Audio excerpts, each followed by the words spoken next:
तो इस वीडियो में आपको बताने वाला हूँ कि यहाँ पर बैंक निफ्टी में पुट साइड की ट्रेड का रीजन क्या था और यहीं पर एंट्री क्यों करी गई, थोड़ा और वेट करके यहाँ कहीं पर या कहीं थोड़ी और ऊपर एंट्री क्यों नहीं प्लान की गई, और फिर यहाँ पर मेरा एसएल क्यों हिट हुआ इस ट्रेड में। मैं आपको सारी चीजें कंप्लीटली बताने वाला हूँ, तो स्टार्ट करते हैं। तो सबसे पहली तो चीज मेरी ये थी कि यहाँ पर एंट्री क्यों करी मैंने, बिल्कुल यहीं पर एंट्री क्यों कर ली, यहाँ कहीं का या थोड़ा और वेट क्यों नहीं करना मैंने रेफर किया, क्योंकि मैंने यहीं पर एंट्री इसलिए करी थी। देखो, एक तो सबसे पहली चीज ये थी कि यहाँ पर अगर मैं एंट्री कर रहा हूँ तो अगर थोड़ा बहुत ऑपोजिट जाता है तो वो लगभग यहाँ कहीं तक इस लेवल तक जा सकता है। वो मैंने आपको एंट्री करते हुए भी बोला था कि बैंक निफ्टी में मैं यहाँ पर एंट्री तो कर सकता हूँ, लेकिन यहाँ पर से थोड़ा बहुत मेरे अगर यहाँ तक ऑपोजिट जाता है, मेरे एसएल के काफी पास तक चला जाता है, तो मेरे को उसमें कोई डरने वाली जरूरत नहीं है, ये इतना जा सकता है, इसमें कोई दिक्कत नहीं है। तो फिर मैंने यहीं पर एंट्री क्यों की जब मेरे को ये दिख रहा था कि ये जा सकता है, क्योंकि ना यहाँ पर चांसेस थे, हो सकता था ऐसा भी कि ये यहीं से नीचे चलना शुरू कर दे जहां पर मैंने एंट्री करी थी। अब ये ऊपर चला गया क्योंकि वो तो इसे कंप्लीटली ऊपर जाना था, वो तो बात अलग हो गई, लेकिन अगर इसे कंप्लीटली ऊपर ना भी जाना होता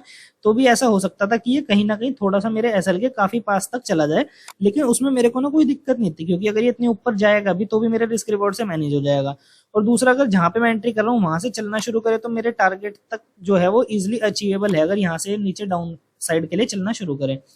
और दूसरी चीज, ये एक चीज मेरे को यहाँ पर ये भी दिख रही थी कि यहाँ पर थोड़ी सी प्रोबेबिलिटी थी कि यहाँ से ये हो सकता था ये डाउनफॉल करना शुरू कर दे। तो अगर मेरे को दिख रहा है कि यहाँ से ही ये डाउनफॉल करना शुरू करने के चांसेस हैं, तो और अगर मैं यहीं पर एंट्री करता हूँ तो अगर ये अपोजिट भी जाएगा थोड़ा बहुत तो इतना नहीं जाना चाहिए कि मेरा एसएल हिट हो जाए, और अगर मेरे फेवर में जाता है यहीं से चलना शुरू करके तो इतना है कि मेरा टारगेट हिट कर दे। और अगर ये थोड़ा बहुत अपोजिट जाके भी मेरे फेवर में आने लगता है, जैसे कि मैंने आपको बताया था मेरे एसएल के पास तक जाके भी अगर मेरे फेवर में आने लगता है तो भी चांसेस थे यहाँ पर टारगेट मिल जाए,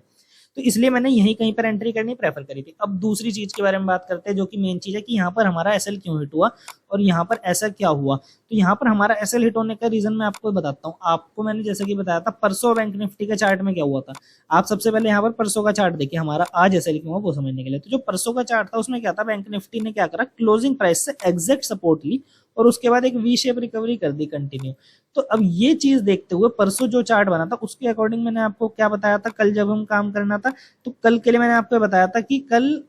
बैंक निफ्टी क्या करेगा। बैंक निफ्टी ने कल क्लोजिंग प्राइस से सपोर्ट ली, सेम ही चार्ट बनाया, गैप अप किया, क्लोजिंग प्राइस के आसपास आया, थोड़ी सेलिंग करके फिर क्लोजिंग प्राइस से सपोर्ट लेके दिखा रहा है। तो यहाँ पर काफी ज्यादा चांसेस हैं कि बैंक निफ्टी क्या करेगा, थोड़ी सी सेलिंग आई, फिर क्लोजिंग प्राइस से सपोर्ट लेके थोड़ी एक रिट्रेसमेंट कर दी, फिर कहीं ना कहीं सेलिंग में जाके क्लोजिंग प्राइस का ब्रेकडाउन कर देगा। और जो कि बैंक निफ्टी ने कल किया भी, कल बैंक निफ्टी ने क्या किया, क्लोजिंग प्राइस से सपोर्ट ली और उसके बाद थोड़ी सी जो सेलिंग आई थी ओपन होने के बाद उससे थोड़ी सी एक रिट्रेसमेंट कर दी, और रिट्रेसमेंट करने के बाद यहाँ कहीं ना कहीं क्लोजिंग प्राइस का ब्रेकडाउन कर दिया। अब आज भी सेम चार्ट रिपीट हो रहा था। अब जैसे कि हमने परसों का चार्ट देख के कल ये आइडिया लगाया था कि अगर परसों क्लोजिंग प्राइस से सपोर्ट लेके कंटिन्यू मूव कर दिया तो कल क्या करेगा, कल वाला जो चार्ट था उसमें काफी कम चांसेस थे कि क्लोजिंग प्राइस से सपोर्ट लेके ऊपर चले जाए। तो हमने ये मान के यहाँ पर रिट्रेसमेंट के साथ काम किया था कि ये रिट्रेसमेंट के साथ हो सकता है क्लोजिंग प्राइस का ब्रेकडाउन कर दे।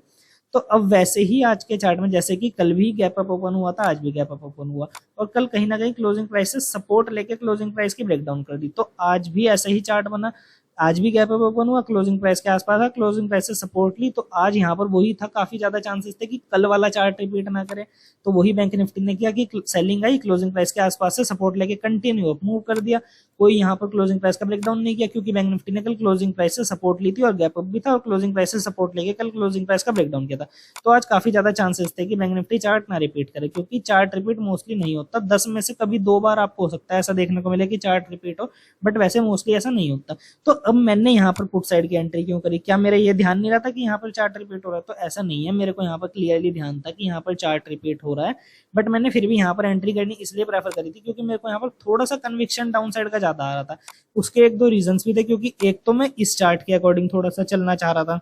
और दूसरा मेरे को ये था, मेरा यहाँ पर डाउन साइड में कोई बहुत बड़ा टारगेट नहीं था, मेरे को तो सिर्फ ये था कि क्लोजिंग प्राइस का छोटा मोटा ब्रेकडाउन करे और यहाँ कहीं तक भी अगर आ जाए तो इतना टारगेट भी मेरा बहुत ज्यादा रहेगा, जहां तक मैंने मार्क कर रखा है ना, यहाँ कहीं तक अगर मेरा ये 56,660 के आसपास भी आ जाए तो इतना टारगेट भी मेरा बहुत रहेगा। मैं कोई बहुत ज्यादा सेलिंग यहाँ पर एक्सपेक्ट करके नहीं बैठा था, क्योंकि मैं इस सेलिंग के साथ चलना चाह रहा था और थोड़ा सा मेरे को यहाँ पर डाउन साइड के लिए ज्यादा लग रहा था कन्विक्शन कि यहाँ पर डाउन साइड का मूव आ सकता है। भले ही मेरे को दिख रहा था चार्ट रिपीट, बट मैंने उस लॉजिक को यहाँ पर इग्नोर किया और वही यहाँ पर मेरा एसएलेट हो गया। बट मेरे को थोड़ी सी कन्विक्शन यहाँ पर डाउन साइड की ज्यादा लग रही थी। लेकिन हाँ, अगर आपको भी ऐसा प्राइस एक्शन दिख रहा है और आप ऐसा प्राइस एक्शन देखकर ये सोचोगे कि कॉल ले लूं और एकदम बहुत ज्यादा मूव आ जाएगा, तो ऐसे में आप बहुत ज्यादा गलत भी हो सकते हो और बहुत बार गलत हो सकते हो अगर आप इस टाइप के सेम प्राइस एक्शन में यहाँ पर ये सोचोगे कि कॉल ले लो, क्योंकि यहाँ पर तो चार्ट रिपीट की दिक्कत थी कि चार्ट रिपीट नहीं होना था। तो इस वजह से कहीं ना कहीं यहाँ पर ये थोड़ा बहुत ऊपर चला गया। बट अगर आप नॉर्मल कंडीशन में, अगर चार्ट रिपीट वाला या फिर कोई और सिनेरियो यहाँ पर नहीं है और आप नॉर्मल कंडीशन है मार्केट की और नॉर्मली में आप यहाँ कहीं पर कॉल लेने का सोचोगे